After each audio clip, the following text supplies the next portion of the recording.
Making £300 a day from self-storage is a lot easier than you think, even if you're starting from absolute scratch.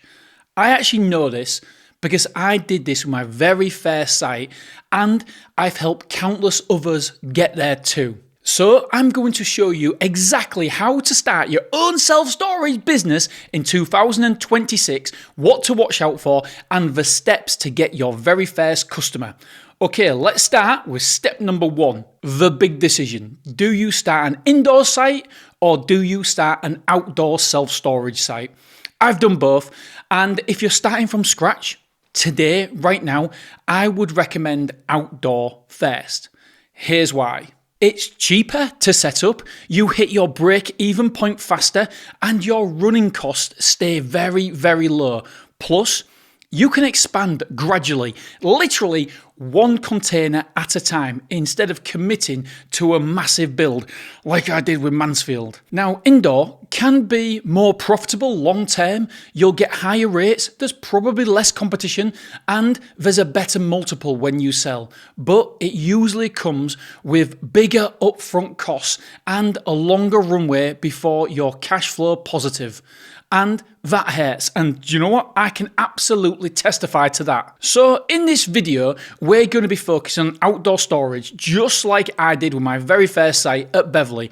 And just so you know that I'm not actually guessing here, my first outdoor site in Beverley actually won the Container Site of the Year in 2022, I think it was. Now, the picture you're seeing on screen right now isn't actually us winning, it's actually us finishing runner-up, but I promise you we won it next year. That was in 2021, and in 2022 we won it. Okay, so cool. We're going for outdoor then for the purpose of this video. But ultimately, none of that matters, indoor or outdoor, matters when you get step 2 wrong, because step 2 is the self-storage killer. In the 14 years I've been in self-storage, I've only seen one site really struggle, just the one. And it wasn't because the owners were lazy or didn't market it properly or run out of cash. It was because they picked the wrong site in the wrong location. It was as simple as that. That's the one mistake. I keep banging this drum all the time, but it's the one mistake that you won't be able to fix later. So here is the golden rule. You need to know whether there are enough customers in your area for another self-storage site to work. And no, this isn't guesswork. There is math behind this. There's a simple rule that revolves around supply and demand. The simple version is this. You look at your local population, then compare it to how many self-storage companies already exist within a radius people would realistically drive to.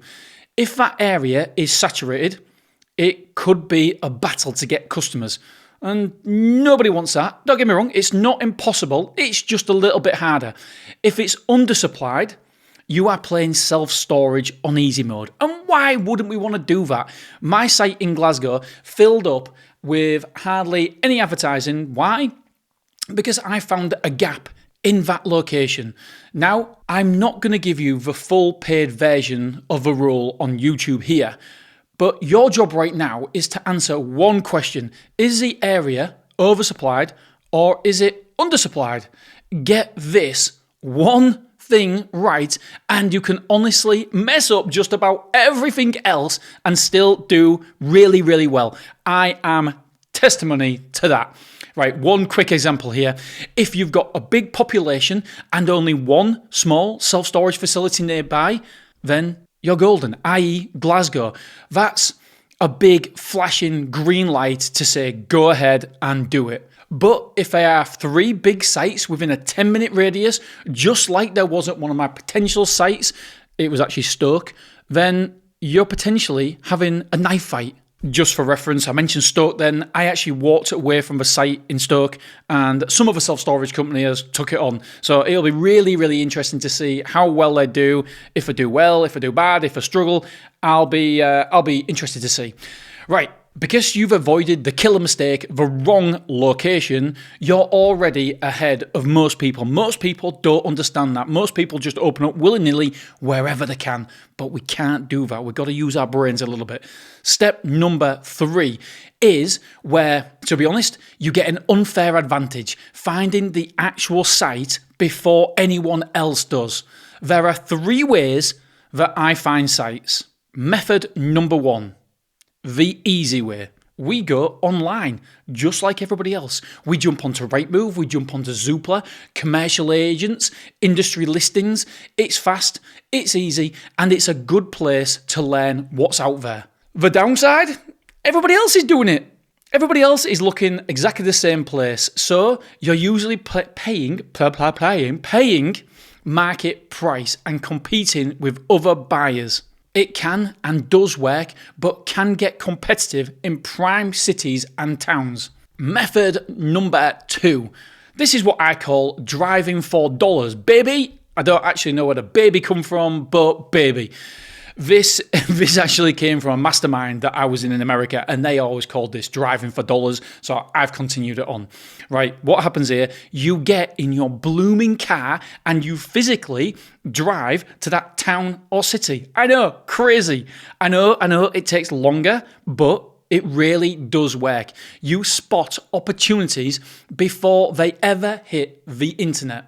When you're driving, you're simply looking for unused land, building developments, businesses that are about to or have gone bust with maybe land attached to them, etc., etc., etc. The list is endless. Then you do one simple thing that most people never do.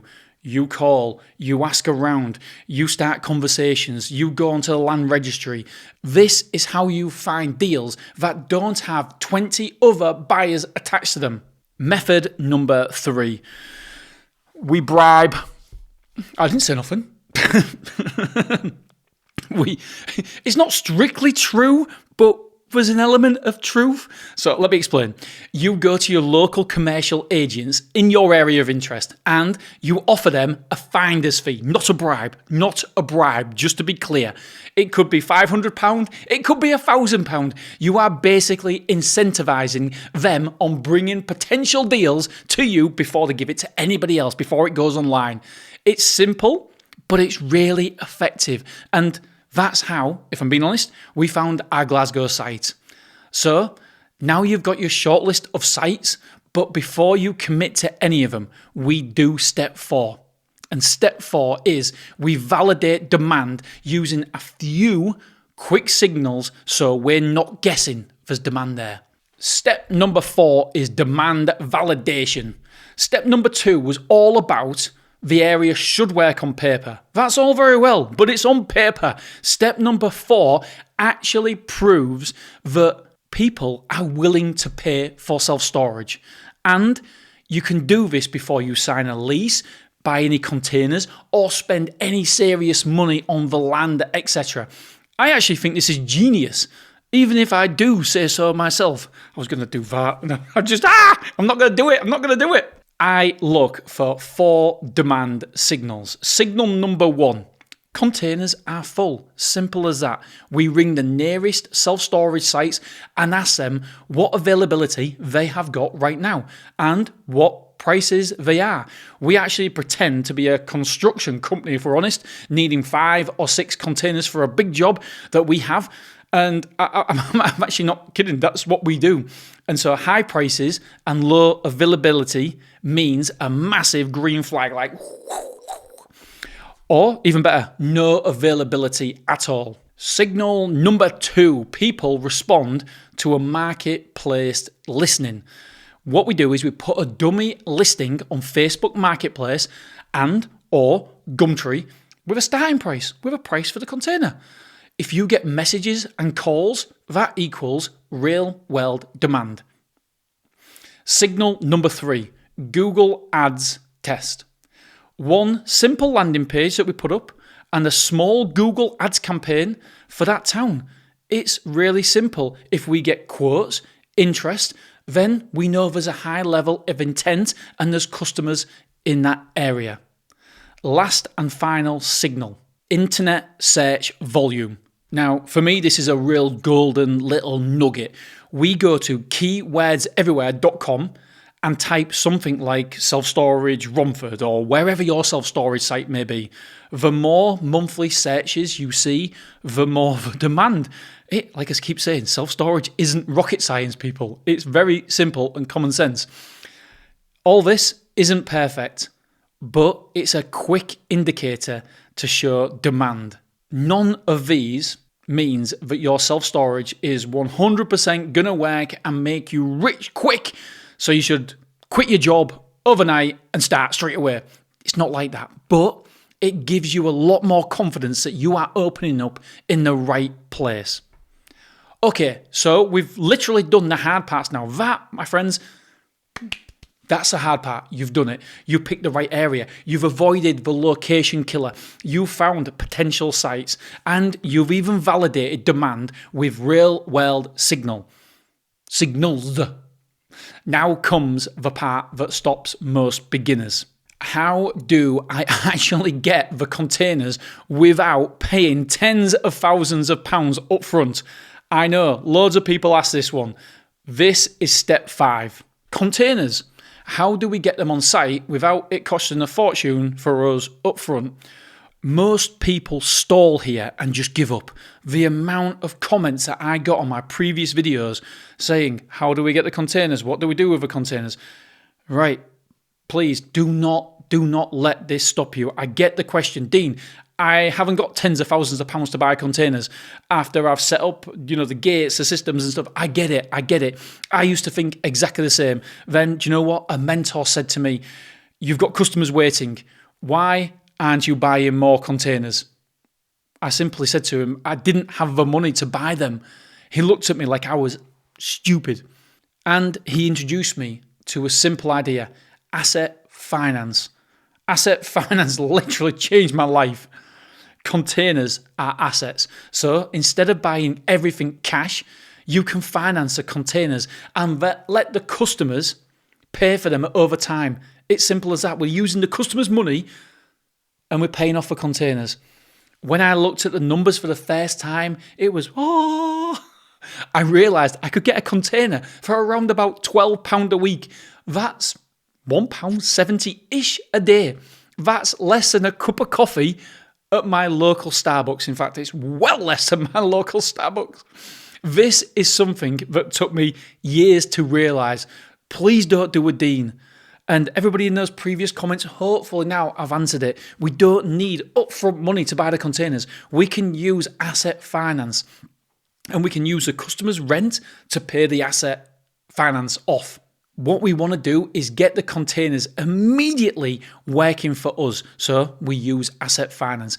Keep your cash for the important stuff like security, the setup fees, and we can scale 1 or 2 containers at a time. We don't need to buy 20. We can just do 2, 4. So we can literally scale as slow or as fast as you feel comfortable. And by the way, if you're wondering who I use to source my containers, we use a company called Secure Stores. There's a girl called Sarah Manning there. She is wonderful and she will help you out. Just said Dean sent you. I don't get any kickbacks, by the way. I wish I did. Sarah, come on, give me some kickbacks. You can all literally thank me later with one of those expensive Starbucks coffees. I like a cappuccino with a little bit of chocolate on top. Thank you very much. Right, so now you've got the site that actually works, the demand is proven, and you've got the containers on finance without it draining all your savings. But there's one more big objection I hear all the time. Dean, this is exactly how you sound, by the way. Dean, I don't want a second job. I'm really sorry. That is not how you sound. By the way, that is totally fair and I completely hear you. So that's why step number 6 is how to run a self-storage company semi-passively with the right tech. This, my friends, is where it gets really interesting. You only need 2 things. I think I spat at their thingy then. Two things.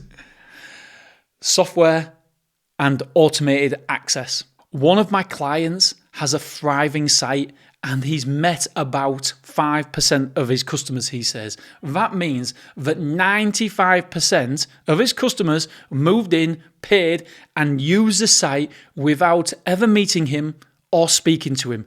That's nuts. Right, let's start with the software. Modern self-storage software gives you a website that actually converts, lets customers choose a unit, book for a unit, pay for a unit, and sign the agreement, all without talking to you. Sounds incredible, doesn't it? We use Stora, but there's loads, there's a few of other good options out there.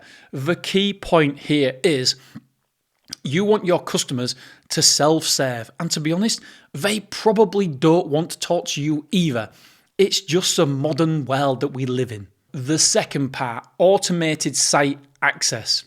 Install a gate with a simple PIN code system that integrates with your software. Customers get their own code automatically when they sign up, and they can come and go as they like. And not only that, we can track their entries for security reasons as well. Put these two together and the day-to-day workload massively drops. 5 of my 6 sites are totally manless, and every new site I open from here on in will be the same. And just so I'll point this out to you, before you get all excited and think you don't have to do any work, that is not true. Manless sites don't mean zero work. I call it semi-passive because it can be. But there is still work to do. There's still work for you to do. But I keep saying but, compared to most businesses, the freedom is on another level. But I just don't want to sell you a dream and then you're like, oh my goodness, I do have to do a little bit of work, because obviously you do. And by the way, if you want the full breakdown of all this, including the actual numbers and the returns and the tools I use and exactly how I do it in the UK right now, I've got a free training that's detailed below somewhere. Link, I don't know, I'm new to YouTube. There's a link somewhere. Anyway, you go and watch that next.